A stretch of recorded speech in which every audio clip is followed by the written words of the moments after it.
Seu nome era Sebastião, um homem de 68 anos que vivia sozinho no apartamento 302, logo acima da família Oliveira.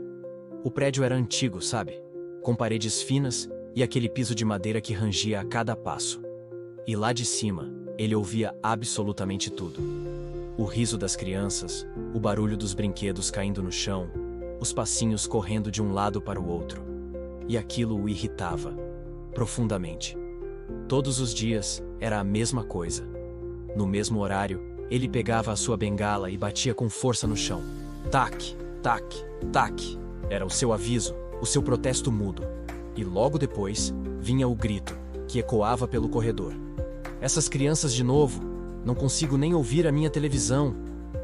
Enquanto isso, lá embaixo, a Clara e o Pedro brincavam, completamente alheios à fúria do vizinho. Clara, com seus 6 anos, e Pedro, com apenas 4, eram duas fontes inesgotáveis de energia. Eles estavam sempre rindo, pulando, transformando o sofá num castelo imponente e as almofadas em montanhas que precisavam ser escaladas. A mãe deles, a Roberta, era uma mulher paciente e muito gentil. Sempre que encontrava o velho no elevador, ela tentava se desculpar. Me desculpe pelo barulho, seu Sebastião. Vou pedir para eles ficarem mais quietos, prometo. Mas ele nunca respondia com simpatia. Apenas resmungava alguma coisa e virava o rosto. Durante 3 longos anos, a rotina foi essa. Reclamações, olhares atravessados, cartas desaforadas deixadas na porta e as famosas bengaladas no chão. Até que um dia, o barulho simplesmente parou. Na primeira manhã de silêncio, Sebastião sorriu. Um sorriso de alívio. Finalmente, ele pensou. Finalmente um pouco de paz. Ele tomou o seu café da manhã tranquilamente, leu o jornal num silêncio absoluto. Assistiu à televisão sem precisar aumentar o volume a cada 5 minutos. Aquele silêncio parecia um presente dos céus. No segundo dia, ele acordou esperando ouvir o som dos passinhos apressados. Mas nada. Nenhuma risada, nenhum brinquedo caindo com estrondo. Maravilha, pensou ele, satisfeito. Talvez finalmente tenham aprendido a se comportar. Mas no terceiro dia, o silêncio começou a incomodar. Era um silêncio pesado, denso, como se algo estivesse terrivelmente errado. Curioso, ele encostou o ouvido no chão frio. Nada, nenhum som, nenhuma voz. Será que viajaram? Ele murmurou para si mesmo. No quarto dia, ele encontrou a Roberta no elevador. Ela estava diferente.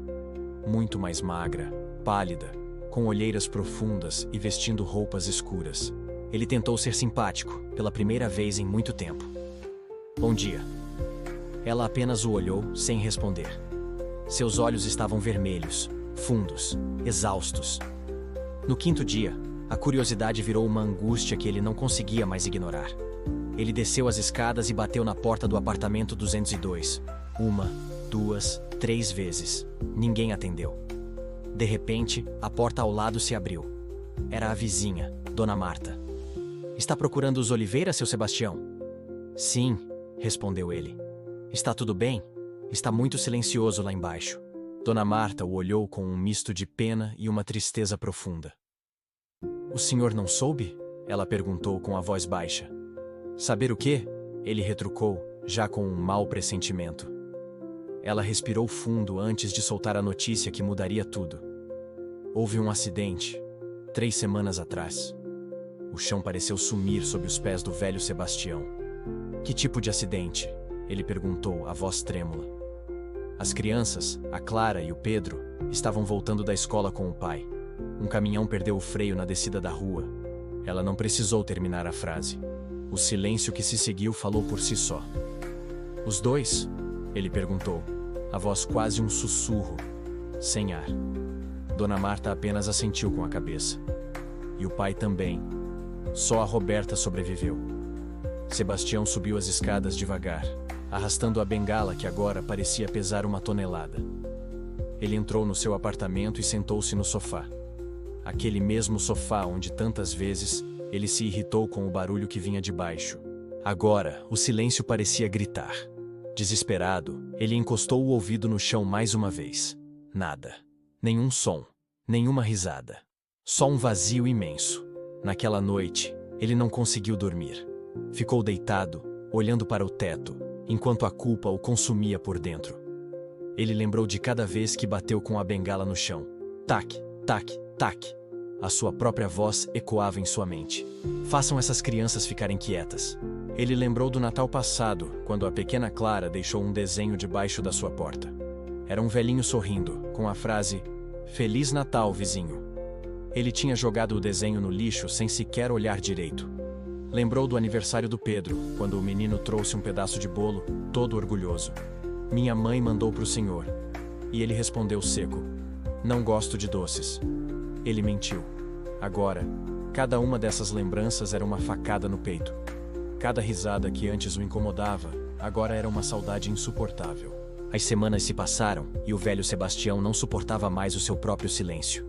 Ele saía de casa bem cedo e voltava só tarde da noite, apenas para evitar a sensação de vazio do apartamento. Mas, invariavelmente, ele sempre parava por um instante diante da porta do 202. Ficava ali, olhando, como se esperasse um milagre. Um dia, ele encontrou a Roberta no corredor, carregando caixas. "Está se mudando?" ele perguntou, com a voz hesitante. "Sim," ela respondeu, sem emoção. "Não consigo mais ficar aqui." Ele tentou falar, mas a voz falhou. "Eu sinto muito. De verdade. Eu não sabia." Ela olhou diretamente nos olhos dele, e seu olhar era cortante. "O senhor queria silêncio, não queria? Pois agora o senhor tem." E entrou, fechando a porta com uma força que estremeceu o corredor.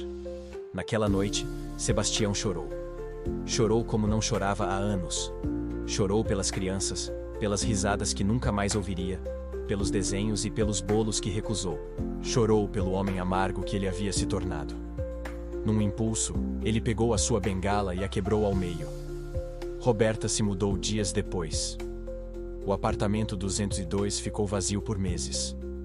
Mas todas as manhãs, Sebastião descia até lá e deixava flores na porta.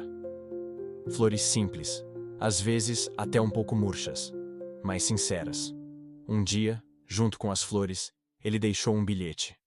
Nele estava escrito: "Querida Clara, querido Pedro, perdoem este velho tolo. Eu daria tudo para ouvir vocês brincando de novo. O barulho de vocês era a vida deste prédio, e eu fui cego demais para perceber.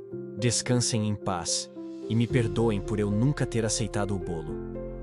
Meses depois, uma nova família se mudou para o apartamento 202.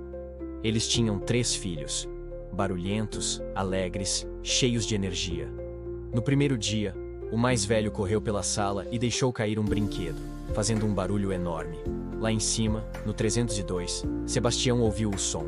Ele fechou os olhos e sorriu. Minutos depois, a campainha dele tocou. Era um menininho, segurando um pratinho com um pedaço de bolo.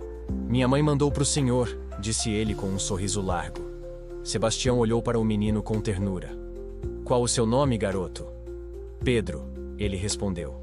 "Igual ao meu avô." O velho respirou fundo, emocionado. "É um nome bonito, muito bonito." Naquele dia, ele não apenas aceitou o bolo, ele convidou o menino para entrar. E desde então, nunca mais reclamou do barulho. Porque ele finalmente entendeu. O barulho das crianças não é incômodo, é vida, é alegria, é esperança. E quando esse barulho acaba, o silêncio que fica é o mais ensurdecedor de todos. Essa história nos lembra que muitas vezes reclamamos das pequenas coisas sem perceber o quanto elas são preciosas. A vida é feita desses sons, dessas presenças, dessas pequenas bagunças que dão sentido aos nossos dias. Se essa história tocou o seu coração de alguma forma, por favor, conte aqui nos comentários o que você sentiu. Compartilhe este vídeo com alguém que talvez precise ouvir essa mensagem. E o mais importante, lembre-se de apreciar os barulhos da vida enquanto eles ainda estão aqui. Porque um dia, o silêncio pode se tornar o som mais triste de todos. Muito obrigado por assistir e até a próxima.